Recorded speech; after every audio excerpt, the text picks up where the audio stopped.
address the other issues, and mine will be the unfortunate occurrences yesterday in Chenjojo district, Western Uganda, that is Toro region. The NRA for a big while has been castigating us and trying us to show our minds in Western Uganda. Of course, we have a lot of support in Western Uganda. In Western Uganda, we have very senior leaders coming from there. So the program of mobilization is a political party program. It is a constitutional program. It is a program we have enrolled out that is actually known by the Electoral Commission. We descended to Western Uganda, had our fruitful activity, peaceful activity in Mbarara. We had our regional representatives and mobilizers from all the districts that make Western Uganda. From Chiruhura, where the senior rebel comes from Ibanda, from Isingiro, from Rubongoya, from Mbarara and Mbarara City, and then the universities, as you've been seeing. So we were very peaceful, and they decided that we should not go any further with our organization. Of course, when we reached Chenjojo, their thinking was to arrest Chairman Nyanzi, because Chairman Nyanzi is the head of mobilization. And probably they thought that it would be easy to arrest Chairman Nyanzi. And some of us, of course, they were surprised that we were there. I saw the DPC being surprised that the Secretary General is there, I am there, the Vice Deputy President is there, because of the information he had got from a few of those that had been arrested, all of them who work under the leadership of Chairman Nyanzi. Our head of mobilization and Kunga,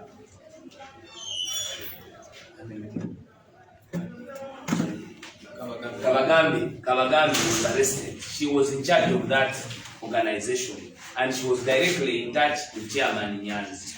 So they tried to do that, first of all, to isolate Chairman Nyanzi from us, but also to deflect his organization in this mobilization. That was archaic, that was very unfortunate, that was uncalled before. Whatever we are doing is constitutional, and we are doing what these people have asked us to do. The regime says we mobilize if we are political parties, and we are mobilizing, but they can't allow us to mobilize. The drunkard is moving around the country everywhere because he's the son of the president. They are not stopping them. And we don't want them to be stopped, despite the fact that they are doing it illegally. What we are saying, we ought to be allowed to do our constitutional mobilization.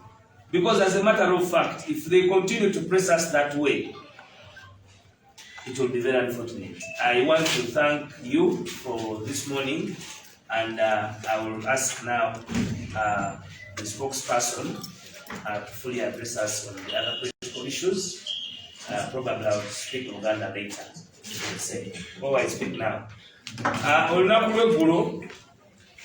Olunaku lw'eggulo twabadde Chenjojo, tuyisibwa bubi nnyo nga twabadde tukulembeddwamu Deputy President wa Western Uganda, nga tukulembeddwa Ssaabawandiisi w'ekibiina kya National Unity Platform era n'amaanyi g'abantu, nga tuli ne chairman wa Kunga era chairman wa mobilization era akulira mobilization mu kibiina kyaffe mu Uganda yonna. Mu Western Uganda bagamba buli kiseera nti tetulinayo buwagizi. Sebo mukama wange Joyosenyonyi bwe twabadde eyo nga n'olulimi nze sirumanyi, naye amasimu gonna agakubiddwa nga tuli mu talk shows nga gakubirwa abantu abatuula Ibanda, abantu abatuula mu Western Uganda, bonna babadde bankyukakyuka.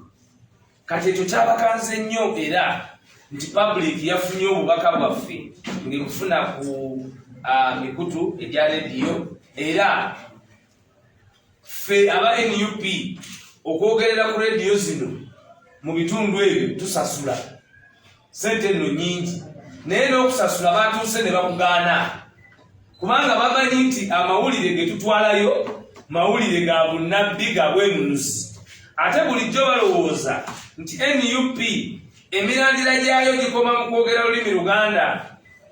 Twabadde ne Rubongoya nga naye naalugamba Lunyankole zolwange nga lumenyefu naye yalugamba bulungi Jole naye naalugamba kati ng'ensonga ze twogerako z'ensonga ez'abantu ba bulijjo.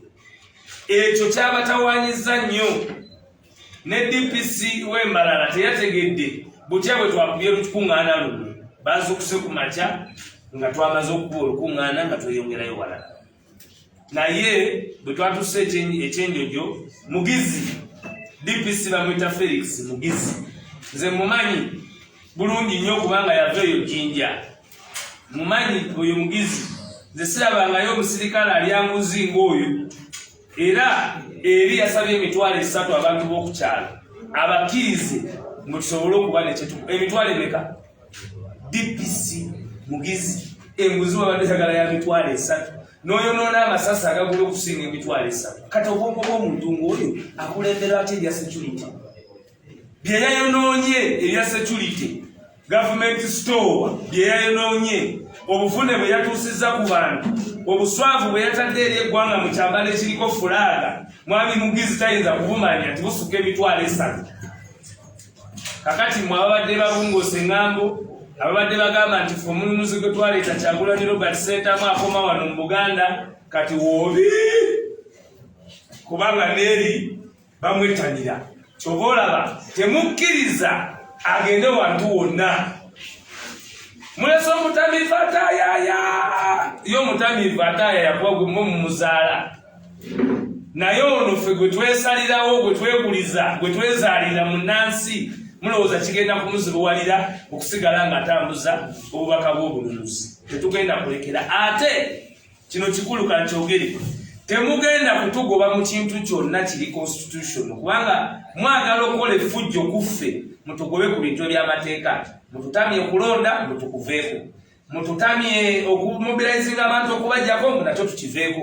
Tetugenda ku kintu kyonna ekiri mu constitution kukivaako tugenda kubikola tubibatamye paka bwe mulireeta ebirala bye mulowooza nti tusobola kukola ate nabyo tubakakasa nabyo tujja kubikola paka bwe tulibajjako bantu Mukama Katonda abankulu.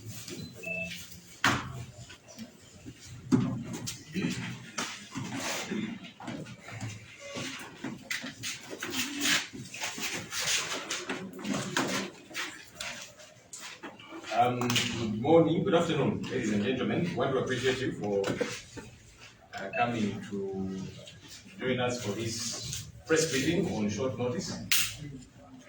We are in the Easter season. We want to congratulate those who have going through the Lent season. Of course, our brothers and sisters, the Muslims, are still going through Ramadan. It's a holy season. And so we wish everybody well, difficult as the times might be. We are headed to Easter, but many people are struggling. Some are even wondering where the meal will come from as they celebrate Easter with family. So it's a difficult time, but hopefully we can cling on to the Lord to enable us to go through the trials and tribulations that we are going through as a country. Over the weekend, there will be numerous services at churches, of course, mosques today, on Friday. We want to, for starters, appreciate religious leaders that have stood with Ugandans. Those who, every so often, they come out and speak out and say, this is wrong. Corruption must stop. The corrupt must be dealt with, as the law says. Human rights violations are wrong. And so a number of religious leaders do speak out. And we appreciate them, because when they speak out, they're doing it for the folks that they lead, the congregants that follow them. And so it's important that they keep speaking out, not just for the good of the NUP, because this is not just about NUP, it's about our country. So we appreciate all those religious leaders that every so often speak out without fear or favor. Of course, unfortunately, there are those who never want to speak out. Even when they do, it is in a very confusing way. Perhaps because, as you have seen, the regime gives them prados, money, gifts of all nature, in a way to shut their mouths so that they don't speak out. I hope they'll remember how our Lord and Savior, whom we are celebrating through the Easter season, operated. Okay, and how he called upon religious leaders to operate. So we call upon those religious leaders that have been silent, whose message has not been as clear as it should be, on behalf of the people of Uganda. Speak out, because it's going to be you tomorrow. We just learned a few days ago, there's a reverend from somewhere in Waiswa who organized prayers, okay, with a couple of other people, to say, look, there are many promises that have been made by the regime and they have not been fulfilled. Let's meet together and pray for these people to fulfill the promises that they have made. That reverend spent days in jail together with the other people he had mobilized to lead prayer. So even you religious leaders, you're not immune to brutality, you're not immune to bad governance. So when you speak out, you're doing it for Ugandans and for yourselves and for the people that come to your churches and your mosques and wherever they do. So as they come this weekend, because normally these corrupt people, these people who are perpetrators of violence and brutality, they come and you give them front chairs in the churches and wherever else. So speak, they are there, they will listen. We hope that you will be able to rise to the occasion and represent the faith that you do represent. We have a challenge among several others in our country. Go through this season, there is scandal after scandal. Almost every week, you're sure there's going to be a new huge scandal in our country. Every single week, there is something about corruption. And this regime that keeps claiming that for them, they have zero tolerance to corruption, which is a hoax. We have been seeing the Mabati saga. High-ranking government officials, from the level of vice president, taking what does not belong to them. These Mabati belonged to the poor people of Karamoja. These ministers and several other government officials decided to take these Mabati for themselves, whatever they did. And we have been waiting. Ugandans have been saying, okay, you government, you've been saying you're going to crack the whip on corruption. Here, people have actually conceded that they took iron sheets which did not belong to them. Take action.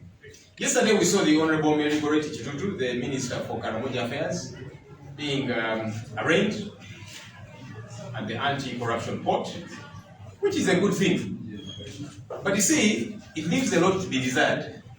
Mary Goreti Chitutu is not the only one who took iron sheets meant for Karamoja and took them to her area. Many other government officials, ministers, they did the same. How come they were not produced in court like us? Are we having selective application of the law? Because now, if Mary Goreti Chitutu comes out and says she's being persecuted, we are tempted to believe her. Because she was not alone in this crime. Where are the others? So we are saying that if you people are serious about fighting corruption, you keep talking about it, it's time to see some action happen. Chitutu was involved in this scam, but she was not alone. Several other high government ranking officials have conceded to having taken this Mabati. And we see action taken against them. Otherwise, what you're doing is really a drop in the ocean, and it is selective. It is injustice. It is not justice. Okay, so yes, go for Chitutu, but go for everybody else that has been involved in this scam, because they have confessed and admitted as such. As a political party, we are registered, and the law allows us to carry out activities as a political party.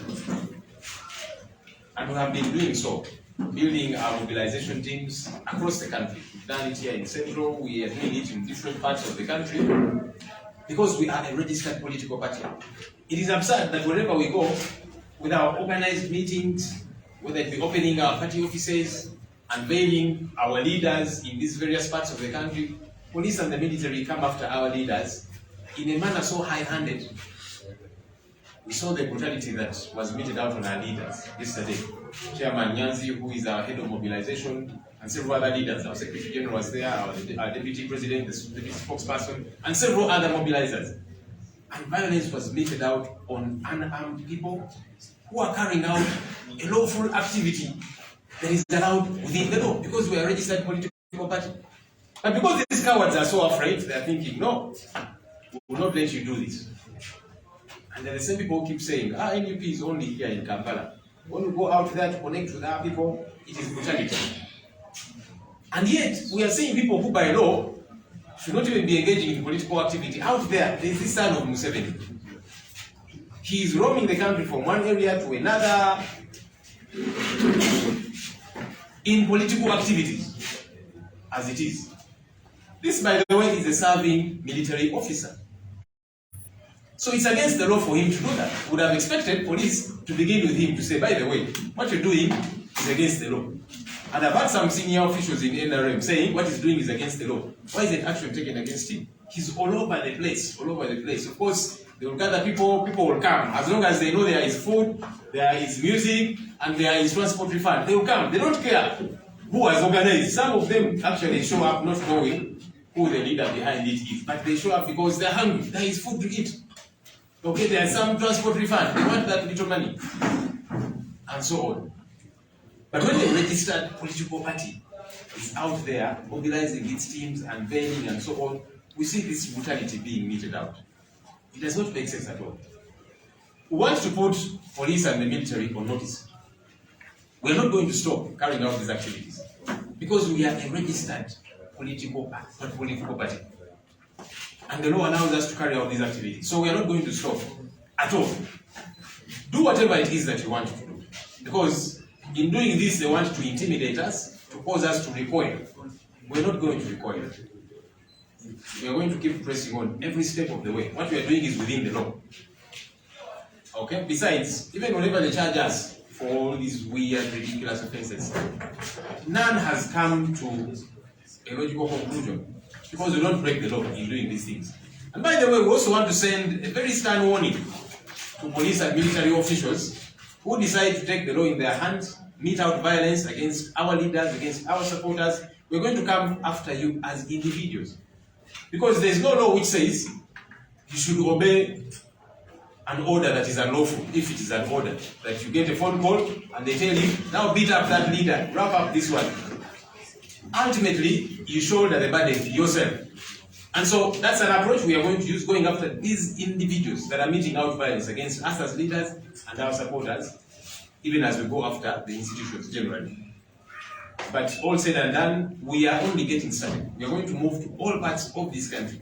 The Western Uganda, that was Chenjojo and Barara the other day, we are going to go to Kabari, we are going to go to Kisoro, we are going to go to Toro sub-region, we are going to go everywhere, in the eastern region, in the northern region. We are coming. Because we are a registered political party and nothing is going to stop us to do what the law allows us to do. Finally, Makerere University is one of, for a long time has been one of those top universities, even in Africa. The trend has been a downward spiral because sometimes this university gets leaders who are very excited, like now I'm extremely excited. Now we wants to run Makerere University as a secondary school.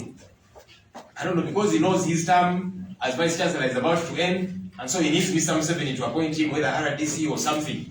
So he operates with a lot of excitement, breaking the law in a manner so wanton.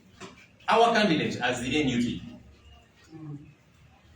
Margaret that time, was disqualified because she was meeting students and telling them her agenda. Because she's campaigning to become guild president of the university. And so she should be able to meet students in small numbers or whatever the case might be and sell her agenda and sell her ideas to them. But now Angwe and University Council and all that excited lot of fellows say, no, we shall not allow this. Makerere University is not a secondary school, for heaven's sake. I hear some people call it the Harvard of Africa. I don't know if it still is. When I was still there many years ago, it was. But nowadays, they run it like a secondary school. These are adults who engage in political discourse. Because many national leaders today were leaders first at the university level. And so we think that now Angwe and others like him are operating in a draconian manner, in an amateurish, excited way, breaking the law. So I want to send a warning to now Angwe. You're not the first Vice Chancellor of Makerere University, and you're not going to be the last. Stop running Makerere University like a secondary school, because it is not. This is a university with adults who must be able to engage in political discourse. You see the excuse they keep giving of now, sometimes violence happens and so on. Go after the lawbreakers. The other day during campaigns, a student was killed. And as far as we are concerned, we believe those who are involved in this were the military. And that's why today they have not released footage. Because Makerere is full of cameras everywhere. They said they are going to release the footage to show who killed that student. To date, up to tomorrow, they will not show you that footage. The same way they lied about Kenya, Rita. And they said they will produce footage. To date, they will not produce it because they know who did it. So likewise, the excuse that you see students engage in violence and so on, is it students that killed that student? If it is, where is the footage? Because also, anyone that kills another, that's against the law. Go after them. Why haven't they? So that's an excuse. Police should do its role, safeguard Ugandans, students, and they carry out their activities. But this excuse that because you see, ultimately, people get killed, who is killing students of Makerere University? Why haven't we called that person to order? So the pretense has got to stop, and that university should be run like a university. Students should be let to express themselves. Stop the cowardice. You see, for a long time, the NRM has not had a guild president at Makerere for obvious reasons, because those students are intelligent, they know better, they know what they want. And that's why they have sided with us. That annoys the regime. So they keep trying to introduce ways of how they can have an NRM guild president installed by force. We will not accept that. Twagala okuyozaayoza bannansi kutuuka ku nnaku zino eza Pasika. Nnaku za Pasika nnaku nkulu, tudde eri omutonzi netwetereza oba oliawo. Of course akaseera kuluno aka Pasika tukagendamu nga bannansi bayita mu buzibu obw'ekitalo. Abamu tebamanyi nga kamere we kanaava lunaku lwa Pasika. Embeera ze bayitamu nzibu. Bangi abantu babe bali makomera, si ku lwa nsonga ezitegeerekeka, naye olw'okubanga bawagira ono mu byobufuzi. Abalala Pasika bagenda jjirireyo mu makomera kati balina musango wadde. Tebabbye ssente ya muw'omusolo, tebalina musango gubazizza, naye basalawo okuwagira ekibiina kino ekitali NRM. Ogwo ne gufuuka musango. Tusaba bannayuganda tweyongere okwenyweza, tweyongere okukwatira awamu, kubanga ensonga eno si kirungi ogamba nti katugirekere aba NUP bokka abakulembeze mu NUP, ffenna nga bannansi kitukwatako. So nga tuyita mu kaseera kano aka Pasika, tuddemu okukyusa tayimingi yaffe, tutegeere nti neggwanga ffenna lyaffe, ffenna kitukakatako kulwanirira eggwanga lyaffe lino. Twagala okwebaza abakulembeze mu ddiini abazze bavaayo nga boogera ku nsonga eziruma bannayuganda. Tubalaba eyo mu mizikiti, mu makanisa, mu ekereziya, nga boogera nga bagamba nedda obuli bw'enguzi kikyamu, okubba ssente y'omusolo kikyamu, okutulugunya abantu abatalina musango kikyamu. Bazze babyogerako, twagala okubeebaza. Nyera tukubiriza n'abo abalala abeebuzaabuza oba oliawo kubanga gavumenti ebawadde amamotoka zino zipajero ze babawa, akasente ke babawa n'ebirala eby'enjawulo. Nasalwa alaga nti zikansirike kambulira enjiri. Njiri ki eyo gy'owulira etali mu kubba ssente ya muw'omusolo? Njiri ki eyo ekkiriza nti abantu batulugunyizibwe nga tebalina musango? Eyo teba njiri. So katusuubire bannaffe abo abamu nabo bajja kujjayo amaloboozi gaabwe, kubanga abakulu bagenda kujja mu kanisa zammwe mu ekereziya, ate bwe bajja mubaawo butebebwa mu maaso awo, mubagambeko balekerawo okubba ssente y'omusolo, balekerawo okutulugunya bannayuganda. Oba oliawo banaabawulirizamu kubanga babawa ekitiibwa baabakulembeze mu nsonga ez'eddiini. Ensangi zino ng'eggwanga almost buli wiiki oba omanya nti wagenda kubaayo ekikangabwa ekirala, ssente zino zibbiddwa, kino kibbiddwa, kino kitambudde bwe kiti, buli wiiki. Kati kyafuuka kya buli kiseera. Gavumenti eno yamwami Museveni bagenda ne bagamba nti kaakati ffe zero tolerance to corruption, twagala buli wanguzi, naye bw'obabuuza ki kye bakozeewo, oba oliawo kinoonya nga tekirabika. tukyali mu nsonga ey'amabaati. Abantu abakulu abanene mu gavumenti abafuna omusaala okutegeerekeka ne babba amabaati ag'abanaku ab'Ekkaramojja baneebiswaliko. Ate nga abakola kino gulo twalabye minisita wa Karamojja Melgoret Kitutu nga bamututte mu kkooti era Pasika agenda girira mu kkomera. Ne tugamba kale kirungi ekyo naye Kitutu amabaati gano yagabba yekka. Kubanga bangi baminisita bano okuviira ddala ku vice president ne baminisita wansi bazze bakkiriza nti amabaati gano baagatwala. Amabaati bakimanyi ti gaali gaawo gaali ga Karamojja. Kaakati bw'osalawo nti nja kulemera ku Kitutu yekka ate bano abalala kubanga agamba nti kale ono gwe tugenda okusacrificinga Kitutu amabaati gano teyagabba yekka. Abantu bano abanene bakkiriza nti nabo baagatwala amabaati gano ate nga bakimanyi ga Karamojja. Nabo twagala okubalaba mu kaduukulu.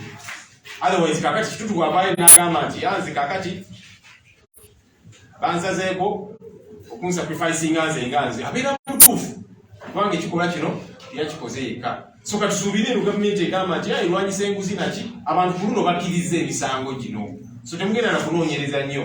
Tulinza okulaba nga nabo mubatwala mu mbuga z'amateeka bagende mu kaduukulu ababbi bano ababba ebintu by'abanaku. Ng'ekibiina ky'ebyobufuzi etteeka lituwa ebbeetu okwetaba mu political activities. Era muze mutulaba era mukyatulaba nnyo batutalaga ebitundu by'eggwanga eby'enjawulo kunga abantu baffe okukola mobilization teams ez'enjawulo kikkirizibwa mu mateeka. Naye poliisi n'amagye kati bakifuula kya buli kanaku buli gye batulaba eyo emigo ne bakuba abantu baffe abakulembeze baffe naki ate nga tuli kibiina ekiri registered. Etteeka litukkiriza ogende eyo tumobilizinga abantu baffe tuteeke obukulembeze obw'enjawulo. Abantu bano munaye ne bagenda ne bagamba nti NUP eri Kampala wokkaawo ate bwe tugenda mu bitundu by'eggwanga eby'enjawulo olw'obutiitiizi bwe balina kyokulola abakola ebintu bye bakola. Eggulo mwalabye chairman Nyanzi akulembera okuwunga NUP yakubiddwa mizibu era alekyali mu ddwaliro afuna bujjanjabi n'abakulembeze abalala babaddeyo n'abantu baffe basapoota mu ngeri y'obukambwe obuteetaagisa kubanga kitukola kikkirizibwa mu mateeka. Ate nga munnange waliwo abakola bino nga tebalina mateeka. Kitera okulaba ono mutabani wa Museveni azunga n'ava eri n'addawa akola politics ate ng'akyali munnamagye toli tteeka limukkiriza kuzunga ng'akola politics naye akikola yakiryamugambako. Ate of course abantu munnange baba bajja kujja kubanga bamanyi waliwo akamere waliwo ka transport refund oliawo n'omuziki so bajja kujja bafune akamere ka weekend so bo tojja banenya naye kati ono akikola mu bumenyi bw'amateeka tegajja mugambako. Naye NUP ekibiina ekiri registered kyo bwe kikola activities zino abasala okuba abantu baffe. Twagala okuwoninga abakulu mu poliisi military okusookera ddala abasirikale abeetaba mu kutulugunya abantu baffe tugenda bajjira mu mwenga ssekinnoomu tubakoleko ng'amateeka bwe gagamba kubanga tojja kuteeka mu nkola kiragiro ekikyamu tibagambye oyo omukubekube n'omukuba ng'etteeka olivuddeko. So tujja bakolako ng'amateeka bwe gagamba era mujja kulaba nga tutwala mbuga z'amateeka abasirikale abo ssekinnoomu. Naye n'abakulu mu poliisi n'amagye twagala okubategeeza nti oba bino mubadde mubikola okutunafuya okututiisatiisa munaye tutandika butandisi tugenda talaaga eggwanga lino lyonna. Western Uganda tubadde twakakitandika Mbarara Kyenjo gyonna watujja n'awalala yonna Kabale Watolosa region yonna tujja Benzoli tujja Northern Uganda tujja Eastern Uganda yonna tujja kubanga etteeka litukkiriza ng'ekibiina ekiwandiika ekiri registered. So omuntu yenna alowooza nti bajja tutiisatiisa kusala speed nkola kyabwereere. Maliriza Makerere University y'omu ku ezo university ezisinga effituma mu Africa yonna. Of course yagenda esereba kubanga obukulembeze okuliyo n'engeri gye bapasanyamu ebintu tebitegeerekeka bafuuka ba politician olw'okwagala okwegula ennyumba ya Museveni. Nawangwe alina engeri gy'addukanya Makerere University alinga agiyita secondary school. Abasomesa abaliisa akakanja abaana abaliisa akakanja mpozi kubanga akimanyi nti taamu ye nga vice chancellor era atera okuggwako salina okwerunja emwana Museveni bw'abaawo mudde emirimu giri bamuwa owa RDC oba ki agira akola tondoola bakola ebintu ebitategeerekeka ebyekyana ekito. Kati yagobye kandidate waffe mu lwokaano Dr. Bimabwe mukano lwa guild president we Makerere mukubanga yasinkanye abayizi abamu muholemu ng'ababulira ku manifesto ye kimenya teeka nawe nga bijjawa bino nawe ne University Council yonna. Makerere University si secondary school. Abaliyo eri bantu bakulu myaka 18 okweyongera waggulu era etteeka libakkiriza okwetaba mu political discussions. Oli ogamba nti kakati zono gwenjagala era nesimbyewo kantu ne manifesto yange eri abantu. So naawe twagala okumuwoninga ne banne balekera okukola ebintu ebyekyane kiro nga beegula ku Mwami Museveni nti abawa obufu obwa RDC oba ki nga bavudde ku mirimu egyo. Ate n'ekirala eno excuse lwekwaso gye beekwatako nti anti kakati campaigns bwe zibeerawo naki abaana bakubibwa abamu battibwa. Omwaka oguwedde omwana yattibwa Makerere ani yamutta? Ffe tugamba nti abakola ebintu bino bali mu security. Abatta omwana Makerere actually yali abana ku university ndala. Ffe tugamba nti abakola ekintu ekyo ba security. Wanga Makerere judde zi kamera lwaki tebazijjangayo ne balaga bani abatta omwana ono tebajja kikola nga kuluyita Namukenya kubanga bamanyi abakola ekintu kino ba mu security. So baleme kubiteeka olwekwaso oyo nti ate kakati abaana bajja kuttibwa naki oli eyattibwa kubanga naffe tugamba okutta omuntu kimenya amateeka. Twagala okutegeera ani yakola ekintu ekyo era akubye mu mbuga z'amateeka akolebweko n'amateeka bwe gagamba. Mwebale. Alright. Ndoza katandike n'olulimi Oluganda. Ensonga zetubayitidde leero okwogerako baganda bange omwogezi waffe n'omumyuka we bazoogeddeko era nze tugenda kwogera just okusamarizinga. Jo tubadde mu disitulikiti y'Ekyenjojo ogenda mu maaso ne puroguramu yaffe eyakunga ey'okumobilizinga eggwanga. Nga bwe mmanyi twabagamba nti twateekawo obukiiko bwaffe obw'enjawulo mu buli disitulikiti mu ggwanga. Tubadde tufuna okusoomozebwa kw'amaanyi nga abantu baffe bakwatibwa n'ebirala bwe bityo, naye era nga bwe tutera okutambula mu ngeri ya rubber style awamu nga tusobola okugendawo.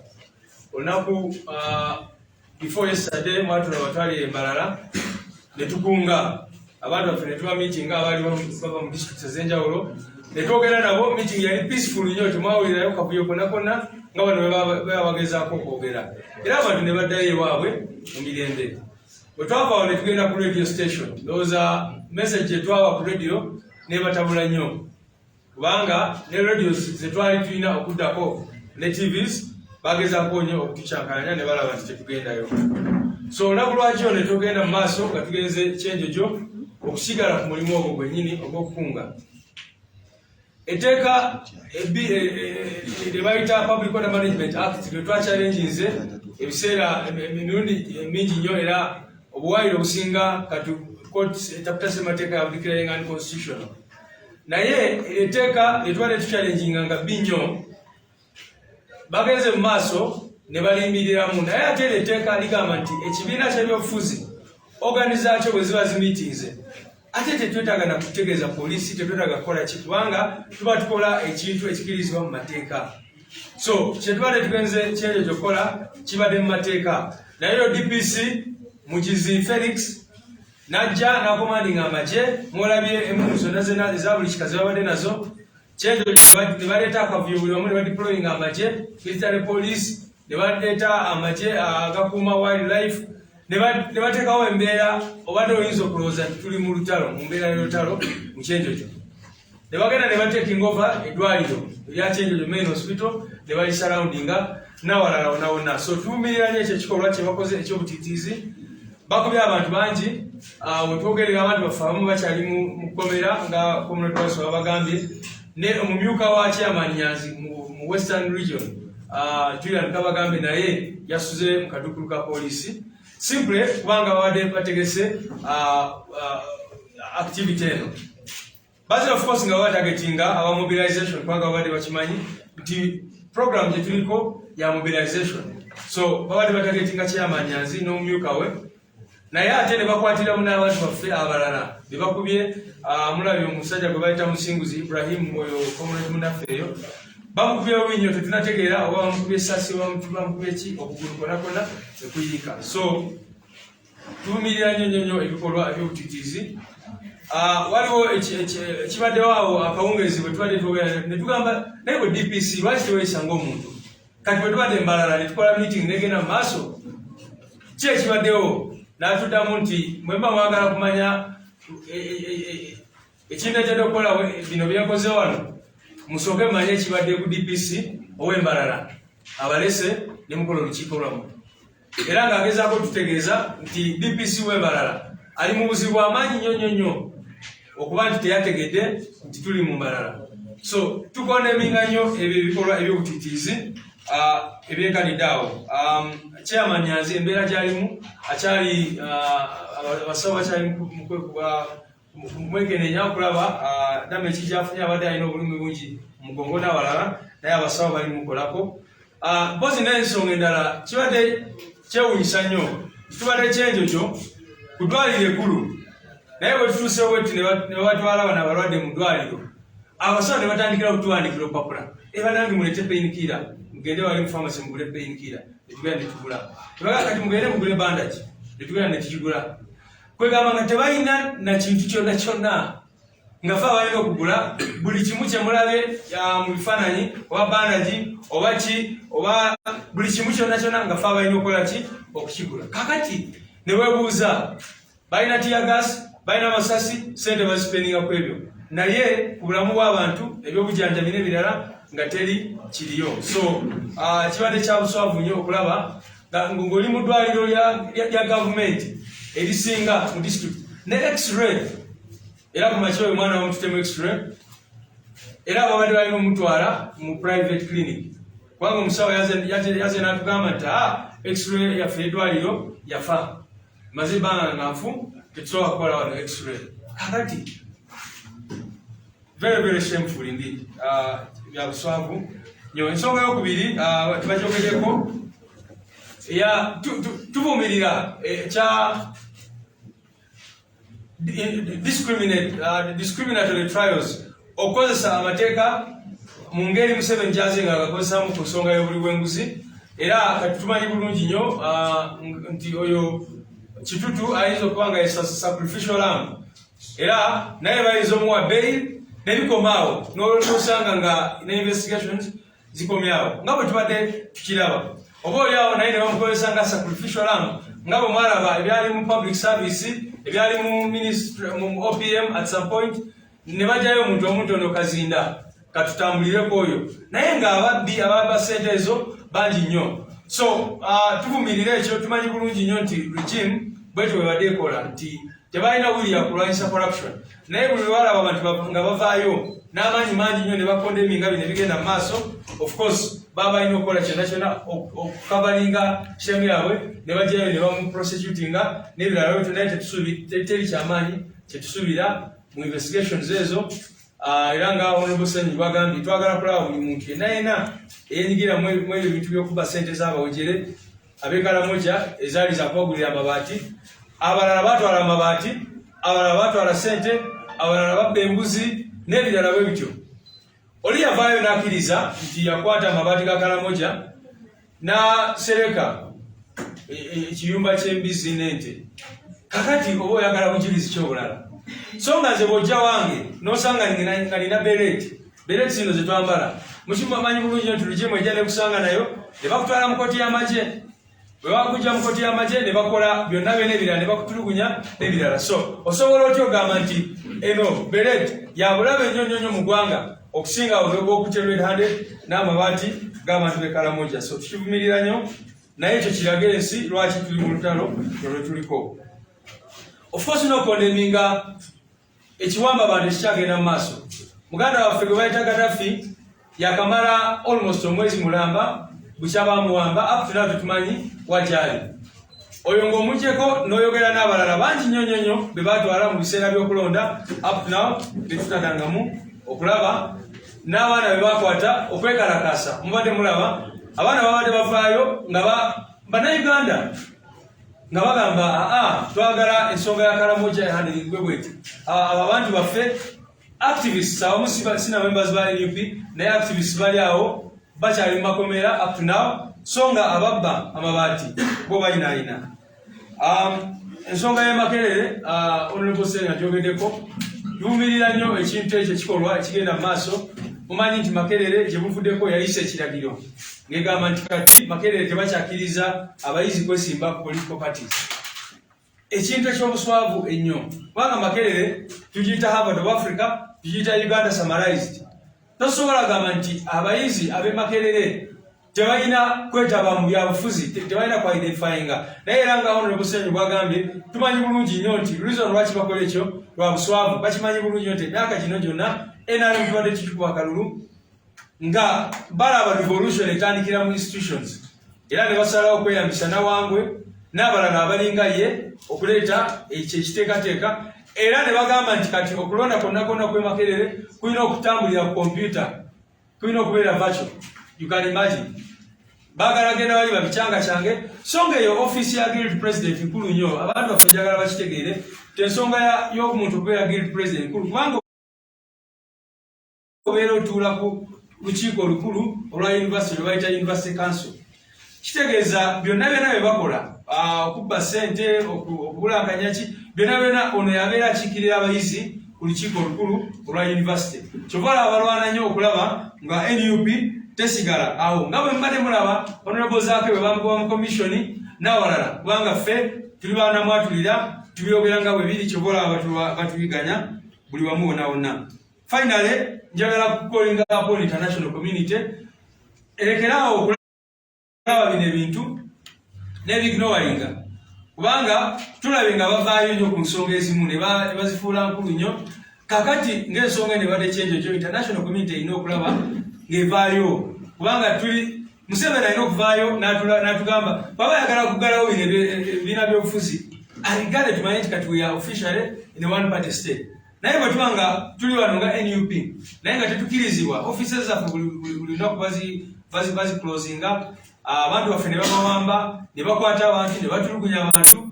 Ekyo kiba kya buswavu era tu expectinga abantu abavugirira gavumenti ya Museveni balina okwekuba mu tochi, otherwise naffe tujja balabisa oba naffe tujja bavaamu mu ngeri emu oba endala. Maybe quickly in English, I also want to join my other comrades in condemning what happened in Chenjo yesterday. We were there for an official party program in Western Uganda. We went to Mbarara and met the districts of Ankole sub-region, and we had a successful meeting. It was not violent. These people always said that we are a violent group of people. Did you see even one stone being thrown in Mbarara? We went and met our people, gave them a message, and left. So we proceeded to change the job, and we found that DPC, one Mugizi Felix, he was commandeering all sorts of thugs, some in plain clothes, others in LD uniforms, others in wildlife uniforms, and they started beating up people, and they made the town look like a war zone. They went and took over the hospital and started inconveniencing all the patients who are going in and out. So, of course, Chairman Nyanzi, our head of mobilization, was a main target, and his deputy, Julian Kabagambe for Western Region, being that they are the ones who had organized that meeting. And they landed on them, particularly Chairman Nyanzi and another gentleman called Ibrahim Musinguzi, and beat them mercilessly. At some point, Chairman Nyanzi became unconscious. Some of you saw the videos. We were trying to help him, to recapitulate him, because he was almost losing his life, for lack of a better word. And those people were just there, watching on. So we eventually went to hospital, and it was very, very sad that we couldn't even find tablets, painkillers in the hospital. There were no bandages, there was nothing, literally, in the main hospital in Chenjeju. And we had to go to the pharmacies across to buy these things. So you can imagine what happens to the local people. We even had to pay for an X-ray because the doctor came and said that the X-ray of the hospital has not been working for all this time. So you can imagine, we are talking about these matters, and instead of the regime responding to these issues, they are simply sending the military to beat us up and to do all these things. So we condemn that in the strongest terms possible, and we are considering, like Honorable Senator said, we are considering legal action against that gentleman Mugizi and the people he commanded, but also against the regime, and to remind them that we have not stopped pursuing even international mechanisms. So it's not only the domestic ones in the courts here, we are still pursuing international justice so that these people are brought to account for their crimes against humanity. The Chidudu issue, you know, the corruption in this country is, I don't know. You saw the report saying that we lose over 10 trillion shillings every year to corruption. And the regime has no will whatsoever to fight corruption. And this is a clear case. The Karamoja iron sheets scandal is just a clear case that Chidudu now is being looked at as a scapegoat, as a sacrificial lamb, while the other thugs who stole the iron sheets are being guarded by the police and the military, and nothing is going to happen to them. You know, even Chidudu could get bail, and the investigation ends there, because that's how the regime has been treating corruption in this country.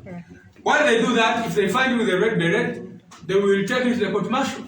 But if they find you with iron sheets below the level of Karamoja, or billions of stolen funds or whatever, they will give you a promotion or transfer you to another department. So we condemn that in the strongest terms possible. The issue of Makerere is of great concern to us. Recently, the regime, of course, having been very, very embarrassed many times by the victories which we've been getting in Makerere and other universities, they are now trying to chase us out of the universities, as the national platform especially. You can imagine, even after disqualifying our candidate, they are telling all these other candidates who are still in the Makerere guild race to make videos and denounce political parties, especially NUP, if they want not to be disqualified. So we condemn that, and we are taking action against that as well. Finally, I want to join Honorable Sen what he said in condemning the arrest of the people, the former mayor of Fort Portal and other leaders who were arrested simply for holding a peaceful demonstration, prayers, reminding General Museveni of the many, many promises he has been making and not fulfilling. These people were brutally arrested, and as NUP we stand in solidarity with them, and we are doing everything possible to get in contact with them and also to see how we can assist them, because for us where there is a fight for freedom, we shall definitely be there. I thank you so much for listening. Thank you very much. We shall take a few questions. I think 3 will be enough, starting with him, Waiswa, and lastly,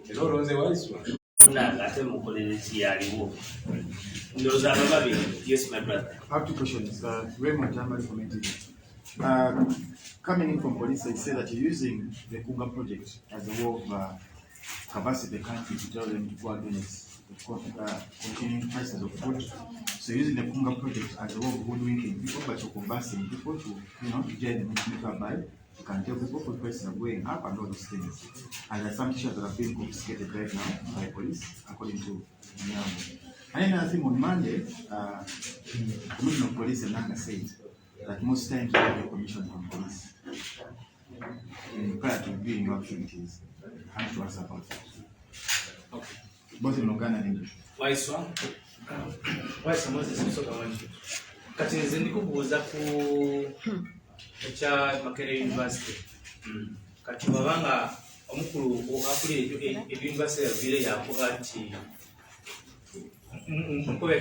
kandi twanubu bamutule mulokano imwe ng'ekibiina kikyemujja kukiramu. Okay, I will quickly respond, and then my other brothers will add some add to those. One, like I say, we are a registered political party. If you read the Public Order Management Act, it clearly says that a public meeting shall not include organs of a political party when they are meeting to talk about party affairs. That's what we've been doing. So we are a registered political party, and that is why you see Museveni and his people don't need to get any permission. They go on doing these things. By the way, I did not tell you that in Chennai yesterday they passed an order to all TV stations and all radio stations not to host us. And they told them that if they host us, their licenses will be revoked. That was an order. You know, because we were trying to get on 2 radio programs and they blocked us. So this is just a continuing political persecution that has been going on, which is clear to all citizens of Uganda. Now, I did not also mention about the confiscation of the T-shirts. Just a day before we went to Marara, the police raided downtown Kampala and confiscated hundreds of our T-shirts. They took hundreds of our T-shirts, which we've been making. And if you go there, you will see some people who make Museveni's T-shirts and all that, nothing happens to them. They are allowed to do that. But they went and picked these T-shirts and took them to CPS. Of course, we know that most likely they are going to, you remember the case of Eric Waiswa. Now they are going to start dressing some people in these our T-shirts and then claiming that these people are either involved in crimes or whatever. We know that's what they've been doing. But these were T-shirts of NUP, and we are going to challenge them, and we are asking them to give us these T-shirts because these are branding materials. Every political party is allowed. These T-shirts simply have our logo in front, and at the back, Operation Kunga Uganda, which is what we are doing.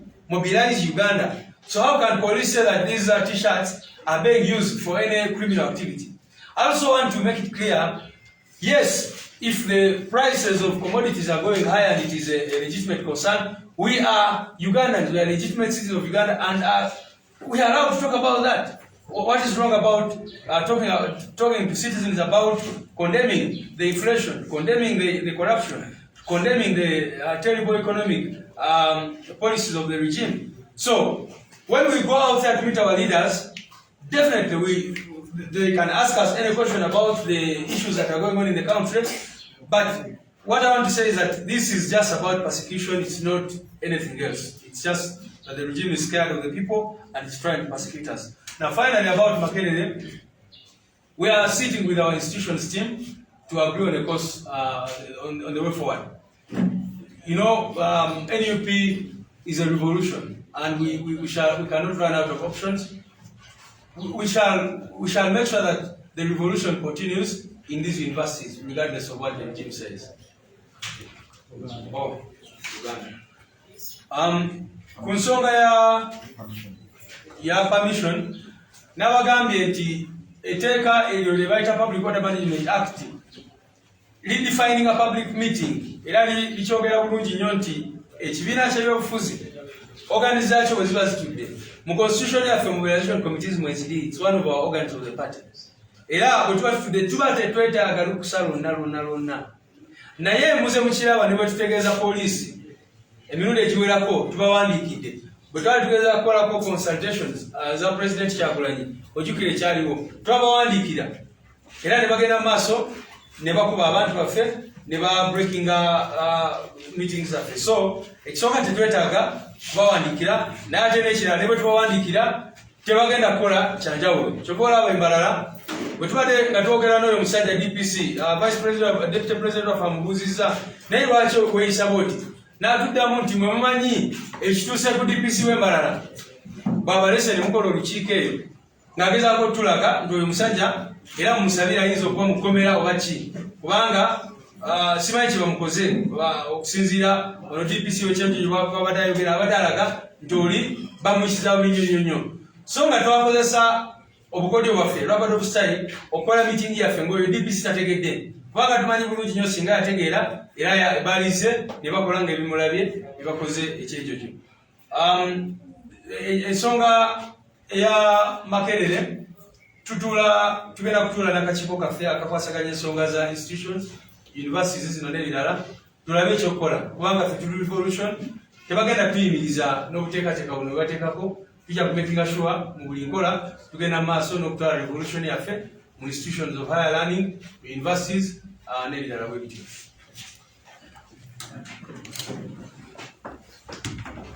Okay, let me very quickly.